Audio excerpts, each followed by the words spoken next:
আসসালামু আলাইকুম ওয়া রাহমাতুল্লাহ। প্রিয় দর্শক, আমাদের ভ্যাট সেশনে স্বাগতম। আমি ডক্টর মোহাম্মদ আব্দুর রউফ। আমি আজ প্রায় ৩০ বছর ধরে বাংলাদেশের ভ্যাট ব্যবস্থায় বিভিন্ন ক্যাপাসিটিতে আমি কাজ করছি। তো ভ্যাট নিয়ে আমার অনেক আগ্রহ আছে। বলতে গেলে আমি এটা নিয়েই আমি সবসময় চিন্তা ভাবনা করি। আজকে আজকে আমরা একটা একটা বিষয় নিয়ে আলোচনা করব। আপনারা জানেন যে আমরা প্রত্যেকটা সেশনে আমরা একটা বিষয় নিয়ে আলোচনা করি, কখনো পদ্ধতি নিয়ে আলোচনা করি, কখনো সংস্কার নিয়ে আলোচনা করি, বিভিন্ন বিষয় নিয়ে আলোচনা করি। আজকে সংস্কারের একটা বিষয় নিয়ে আলোচনা করব। সেটা হলো আমরা আমরা খুব আমরা বলি যে একটা আধুনিক এবং আদর্শ ভ্যাট ব্যবস্থা আমাদের গড়ে তুলতে হবে। আধুনিক এবং আদর্শ ভ্যাট ব্যবস্থা, modern and ideal VAT system, এটা আমরা বলি। মডার্ন এবং আইডিয়াল ভ্যাট সিস্টেম জিনিসটা কি? মডার্ন এবং আইডিয়াল ভ্যাট সিস্টেমের বৈশিষ্ট্যগুলো কি কি? এই বিষয়টা আমাদের জানা দরকার। আমাদের সবাইকে, যারা আমরা স্টেক হোল্ডার এই ভ্যাট সিস্টেমের সাথে যারা যারা আছেন, তাদের সবাইকে একমত হতে হবে যে একটা আধুনিক এবং আদর্শ ভ্যাট ব্যবস্থার বৈশিষ্ট্য এইগুলো। একমত হওয়ার পরে তখন সেই বৈশিষ্ট্যগুলো আনয়ন করার জন্য চেষ্টা করতে হবে। তো আজকে আমি একটা বৈশিষ্ট্য নিয়ে আলোচনা করব। আমরা ইন্টারন্যাশনাল বেস্ট প্র্যাকটিসেস খুব বলে থাকি, আমরা এই ফ্রেজটা আমরা খুব ব্যবহার করি। ইন্টারন্যাশনাল বেস্ট প্র্যাকটিসেস, আন্তর্জাতিক উত্তম চর্চা। অর্থাৎ যে চর্চা সারা বিশ্বের বহু দেশে যে সমস্ত চর্চাগুলো চলছে কোনো একটা বিষয়ে, সেটা ভ্যাটে বলেন, সেটা ট্যাক্সেশনে বলেন, সেটা মনিটারি সিস্টেমে বলেন, সেটা ফাইন্যান্সিয়াল সিস্টেমে বলেন, বা যেখানে বলেন না কেন, সেগুলোকে উত্তম চর্চা বলা হয়, ইন্টারন্যাশনাল বেস্ট প্র্যাকটিসেস বলা হয়। সেগুলো আমরা ফলো করার চেষ্টা করি। সাধারণত উন্নত বিশ্বে যে সমস্ত চর্চাগুলো হয় সেগুলোকে আমরা আন্তর্জাতিক উত্তম চর্চা বলি, ইন্টারন্যাশনাল বেস্ট প্র্যাকটিসেস বলি। আজ আমি অস্ট্রেলিয়া থেকে একটু উদাহরণ দেবো, অস্ট্রেলিয়ান জিএসটি সিস্টেম থেকে একটু উদাহরণ দেব। অস্ট্রেলিয়াতে বলা হয় GST, general goods and services tax. অনেক দেশে না, ভ্যাট এবং জিএসটি একই জিনিস। তো কিছু দেশে জিএসটি বলা হয় গুডস অ্যান্ড সার্ভিসেস ট্যাক্স, অস্ট্রেলিয়াতে বলা হয় গুডস অ্যান্ড সার্ভিসেস ট্যাক্স। 2013 সালে আমি একটা ডেলিগেশনের অংশ হিসেবে অস্ট্রেলিয়াতে ভিজিট করেছিলাম। অস্ট্রেলিয়ান ট্যাক্সেশন অফিস, এটিও, অস্ট্রেলিয়ান ট্যাক্সেশন অফিস, যেটা আমাদের এনবিআর সমান আর কি। অস্ট্রেলিয়ান ট্যাক্সেশন অফিস, অস্ট্রেলিয়াতে ইনকাম ট্যাক্স এবং ভ্যাট একই কর্তৃপক্ষ অ্যাডমিনিস্টার করে, এটিও, অস্ট্রেলিয়ান ট্যাক্সেশন অফিস। তো আমরা সেখানে ভিজিটে গিয়েছিলাম। ভিজিটে গেলে আমাদের সবাইকে একটা করে গিফট দিয়েছিল Australian GST legislation. Australian GST legislation 16th edition 2013 আমাদেরকে একটা করে গিফট করেছিল। তো এইখানে এই অস্ট্রেলিয়ান জিএসটি লেজিসলেশনের প্রথমে কাভার পেজে একটা কথা লেখা আছে। এটা হলো আজকে আমাদের মূল আলোচনার বিষয়। এখান থেকে আমরা ভ্যাট ব্যবস্থার বৈশিষ্ট্য কি আমরা একটা উদ্ভাবন করব, এরপরে আমরা আমাদের দেশে কীভাবে আনা যায় সেই কথাটা আমরা আলোচনা করব। কি লেখা আছে আপনারা একটু গভীর মনোযোগ দিয়ে শুনবেন। কি লেখা আছে, খুব একটা বাক্যের মধ্যে আমি পড়তেছি। Disclaimer, no person should rely on the contents of this publication without first obtaining advice from a qualified professional person. GST লেজিসলেশনের উপরে লেখা আছে যে no person should rely on the contents of this publication. No person should rely on the contents of this publication. এই যে প্রকাশনা, এই প্রকাশনার বিষয়ে কোনো ব্যক্তি যেন এই প্রকাশনার উপরে ভরসা না করে, নির্ভর না করে। তাহলে কিসের উপর ভরসা করবে? Without first obtaining advice from a qualified professional person. একজন কোয়ালিফাইড প্রফেশনাল পারসনের কাছ থেকে অ্যাডভাইস না নিয়ে কোনো ব্যক্তি যেন এই পাবলিকেশনের কন্টেন্টসের উপর নির্ভর না করে। কি কথা, কি মারাত্মক কথা! আইনের উপরে, ধরেন আমাদের ভ্যাট আইন, তার উপরে লেখা আছে যে কেউ যেন একজন কোয়ালিফাইড প্রফেশনাল পারসনের অ্যাডভাইস না নিয়ে এই আইনের কোনো বিষয়ের উপর যেন নির্ভর না করে। তাহলে এই কথার অর্থ কী?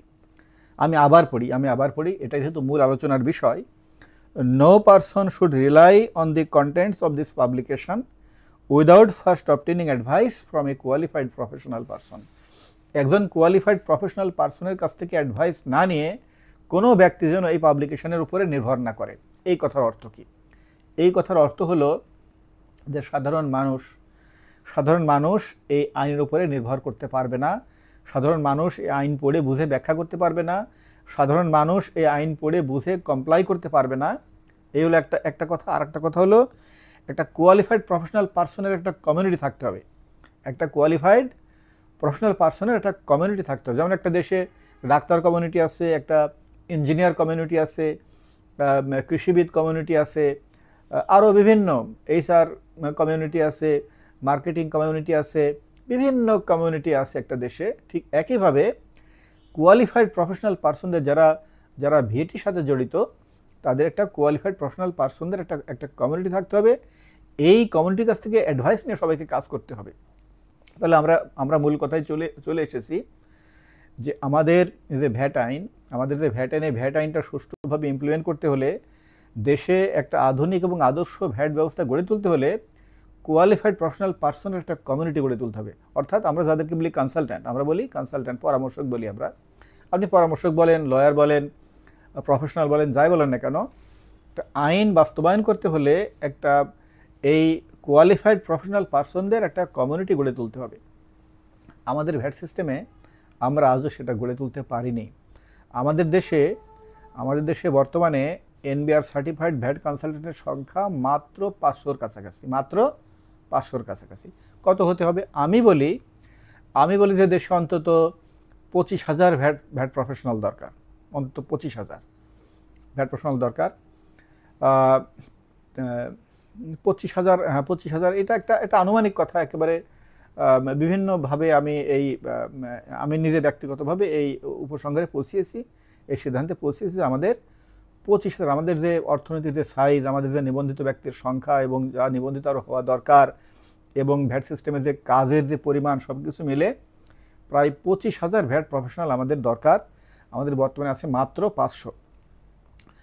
তো এই ভ্যাট প্রফেশনাল কমিউনিটি একটা তৈরি করতে না পারলে আমরা একটা স্ট্যান্ডার্ড ভ্যাট সিস্টেম আমরা তৈরি করতে পারবো না। তো আজকে আমরা একটা বিষয় আলোচনা করলাম। তো তাহলে এই ভ্যাট প্রফেশনাল কমিউনিটি তৈরি করতে হবে, 1 নম্বর কথা। এর সাথে আরেকটা কথা বলতে হবে, সেটা হলো এই প্রফেশনাল কমিউনিটি এরা তো প্রাইভেট সেক্টরের, এবং যারা ভ্যাট অফিসাররাও এই প্রফেশনাল কমিউনিটির একটা অংশ, একটা সরকারি একটা বেসরকারি। আমাদের দেশে বর্তমানে ভ্যাট অফিসার আছে সম্ভবত 3-3,500 হবে। আমি বলি যে এটাও কম, অন্তত 7-8,000, 10,000-এর কাছাকাছি অফিসার দরকার। তো আমরা আলোচনা করতেছি যে একটা আধুনিক এবং আদর্শ ভ্যাট ব্যবস্থার বৈশিষ্ট্য কী। তো আমরা এতক্ষণে আমাদের পয়েন্টে আসলাম। আমাদের পয়েন্টটা হলো যে একটা আধুনিক এবং আদর্শ ভ্যাট ব্যবস্থা স্থাপন করতে হলে আরও অনেক বৈশিষ্ট্যের পাশাপাশি দেশে একটা কোয়ালিফাইড ভ্যাট প্রফেশনাল কমিউনিটি তৈরি করতে হবে। তার ভিতরে হবে তাদের দুইটা ভাগ, এক হলো প্রফেশনালস আর এক হচ্ছে অফিসিয়ালস, অর্থাৎ অফিসার আর কনসালট্যান্টের সংখ্যা হতে হবে আমাদের দেশে প্রায় 25,000, আর অফিসারদের সংখ্যা হতে হবে প্রায় 10,000। আমি ধরে নিলাম যে মোট 35,000। এইবার আসেন, এরপরের কথা হলো এই ভ্যাট শেখাতে হবে এই 35,000 মানুষকে।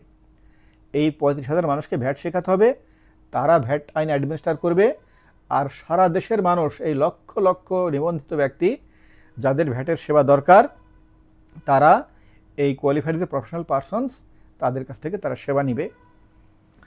আমি আরেকদিন আরেকটা ভিডিওতে বলেছিলাম যে ভ্যাট শেখাতে হবে এই প্রফেশনালদেরকে শুধু, আর সারা দেশের মানুষকে সচেতন করে তুলতে হবে। শুধুমাত্র ভ্যাট সচেতন করতে হবে, ভ্যাট অ্যাওয়ার করতে হবে। তাদেরকে আইন কানুন বিধিবিধান পদ্ধতি এগুলো শেখাতে হবে না। অ্যাওয়ারনেস মানে কি? অ্যাওয়ারনেস মানে হলো তিনি অনুধাবন করবেন যে আমাকে ভ্যাট দিতে হবে, ভ্যাট দেওয়া আমার উচিত, ভ্যাট দেওয়া আমার দায়িত্ব, ভ্যাট দেওয়া আমার নাগরিক কর্তব্য, আমি ভ্যাট ফাঁকি দিব না। ভ্যাট ফাঁকি দিলে কঠিন ব্যবস্থা থাকতে হবে। ভ্যাট ফাঁকি দেওয়াটা এটা খুব গর্হিত কাজ। ভ্যাট আমি নিজে দিই না, ভ্যাট কাস্টমার আমার কাছে দিয়ে যায়, এটা সরকারের পাওনা, আমি সরকার সঠিকভাবে আমি দিয়ে দেবো। এটা হলো সচেতনতা, এটা হলো অ্যাওয়ারনেস। এই সচেতনতা সবার মধ্যে আসতে হবে, ব্যবসায়ী, শিল্পপতি, সাধারণ মানুষ, সকল ক্রেতার মধ্যে সকল ক্রেতা এবং সকল ভ্যাটদাতার মধ্যে এই সচেতনতা বোধটুকু আসতে হবে। আর এই ভ্যাট প্রফেশনালস এবং ভ্যাট অফিসিয়ালস এদেরকে ভ্যাটের ব্যাপারে খুঁটিনাটি শেখাতে হবে। ভ্যাটের আইনের যাবতীয় খুঁটিনাটি বিষয়, যাবতীয় টেকনিক্যাল বিষয়, আইনের পদ্ধতি, আইনের প্রয়োগ, যাবতীয় বিষয় এই প্রফেশনালদের শেখাতে হবে এবং অফিসিয়ালসদেরকে শেখাতে হবে। তো প্রিয় দর্শক, আজ আমার যে বক্তব্য আজকের ভিডিওতে আমি যেটা বলতে চাই সেটা আমার মনে হয় যে আমি বলে ফেলেছি। কি বলে ফেলেছি সেটা হলো যে আমরা আধুনিক এবং আদর্শ ভ্যাট ব্যবস্থা স্থাপন করতে চাই। আধুনিক এবং আদর্শ ভ্যাট ব্যবস্থার বৈশিষ্ট্যগুলো কি কি, বৈশিষ্ট্যগুলো কি সেগুলো আমি আজকে আলোচনা করিনি।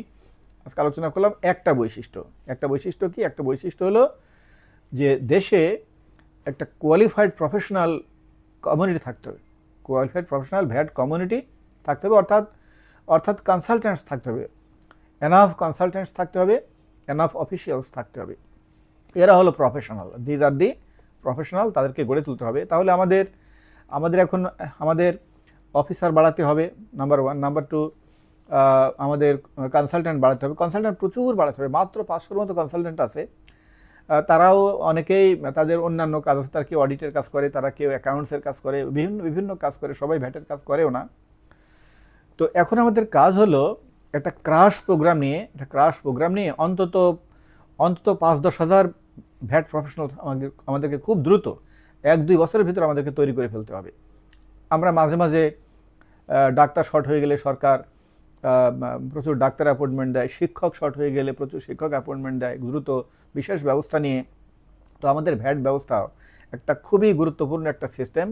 ভ্যাট ব্যবস্থা এত গুরুত্বপূর্ণ যে ভ্যাটটা যদি আমরা সঠিকভাবে আহরণ করতে পারতাম, আমাদের অর্থনীতির যে সক্ষমতা, সেই সক্ষমতা অনুসারে আমরা যদি ভ্যাট সঠিকভাবে আহরণ করতে পারতাম, তাহলে আমাদের সরকারের এই ঋণ নেওয়া লাগতো না। কত বড় একটা অ্যাচিভমেন্ট! যদি সরকারের ঋণ নেওয়া না লাগতো তাহলে সরকার কত সফলভাবে এবং কত দক্ষতার সাথে সরকার পারফর্ম করতে পারতো। এত বড় গুরুত্বপূর্ণ একটা কাজ, সেই কাজে আমাদের যথেষ্ট অ্যাটেনশন দিতে হবে। তাহলে আমাদের এখন অ্যাটেনশন দিতে হবে যে আমরা খুব দ্রুত আমাদের অন্তত 5-10 হাজার ভ্যাট প্রফেশনালস অর্থাৎ ভ্যাট কনসালটেন্ট আমাদের তৈরি করতে হবে।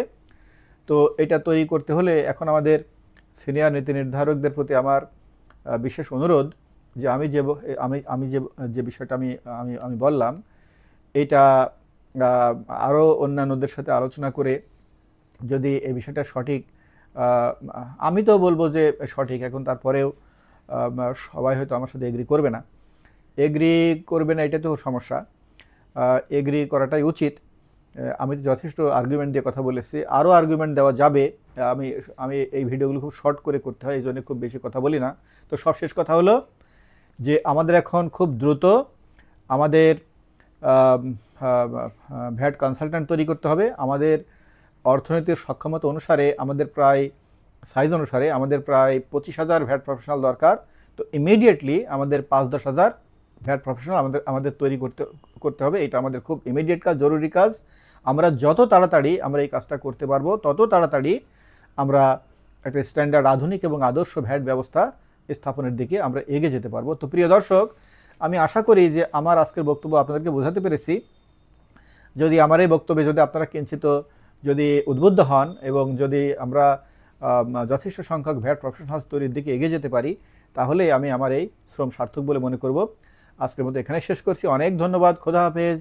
আসসালামু আলাইকুম ওয়া রাহমাতুল্লাহ।